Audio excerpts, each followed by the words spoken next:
Dr. Nik Johnson, Mayor of the Cambridgeshire and Peterborough Combined Authority. What a fantastic event. And how wonderful it is to have a single voice coming from that about the need to grapple with Ely, to get that done, to get it over the line and unlock so much fantastic potential in this region. Can I ask you first to reflect on what you've heard this morning? It's interesting you mentioned about the idea of the single voice. It's very clear that what we need to deliver in terms of Ely area Ely area junction enhancement is on the minds of everybody in the room. There might be local businesses, there might be the local leaders of authorities, there might be the train operators, but in terms of the benefits that we would see, not just for the local area in terms of connectivity for passengers, but how particularly we would deliver improvements in how freight moves around the local area and across the whole of the country. We're all speaking with one voice, and it's that old narrative as more people come together saying the same thing. The argument to actually get the essential funding to deliver the change at the junction, it becomes so obvious that it has to happen. Well, I was just saying to Andy Summers, and I can say this, and I don't necessarily expect you to offer an opinion, but we've got a government that's currently being run by someone who likes innovation, who likes to support innovation, and who we've got a science minister who I know is very supportive of innovation. So perhaps that's something we need to focus on, the unlocking of potential through this work and the fantastic stuff that can flow from that if we just get that right. But one thing I did want to ask about is momentum is so key in these things. Yeah. And how do we, these things always build a centre of gravity around them once momentum gets going, and the inevitability of it all starts to kick in later in the season. How do we get that how do we keep that momentum rolling so that it brings in people who perhaps haven't commented on this yet, who perhaps don't, at the further edges of the region maybe, but in your experience, how do we get that the momentum up? I think there's a challenge to me as a mayor of a combined authority, because reaching out to my other mayoral colleagues and other combined authorities, people who would see an improvement how freight moves from their own areas, be that Leeds, be it Manchester, be it the West Midlands. I think there's another voice that can come in from a sort of political lobby and from a position like myself. But I'm reflecting on the day, and one of the things that I was very happy with was how when we talked about what this means, we know we're in a troubling time in UK PLC. We're a bit stuck. We need to grow, but we need to grow in the right way. And I think the narrative that's certainly coming out of the combined authority here in Cambridge and Peterborough is that what we talk about is good economic development. So we want to support the rest of the country, and often this area does. It is a net contributor to UK PLC, and it may say, well, why invest here? It says, well, because it's good for the whole of the United Kingdom, but it's also good because I think we're showing some leadership here, and when we talk about good growth, and good growth which is good for the environment. This whole narrative by moving, freight from the roads. I mean, this is freight that comes through our area that is belching out diesel fumes. I want it the children, sense, I want the people to realise we can improve, the air quality of our area by making sure that more stuff goes onto the rails, using freight management.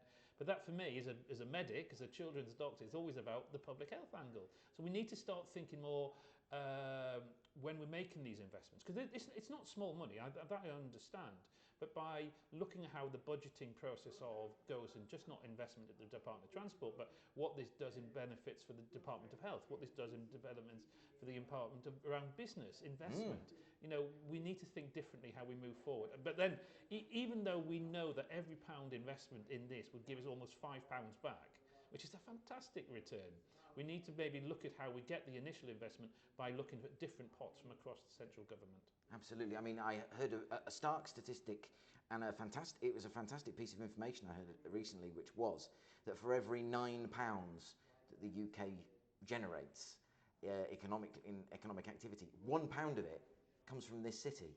Yeah. And the people who come to work here from all across the region. And that's a wonderful thing, and I think that needs to be a key part of the conversation. It was an honour to join you fairly recently on your 6 district challenge, and to sort of almost a sort of wacky racist style on my part, chasing you across the across. Were you Penelope Pitstop? I am. Hail. How has that informed you? Because going into today, how has that experience sort of challenged and helped? Well, obviously it did involve rail as much as it did around using the bus network of Cambridge and Peterborough. I think to some people, the fact that I was actually very honest about the challenges it was in terms of cost and also in terms of how actually in the end I had to amend my plans because I was doing it on the hoof, and I realised that I was not be able to finish the challenge without having to make amendments because of a poor connectivity around the network.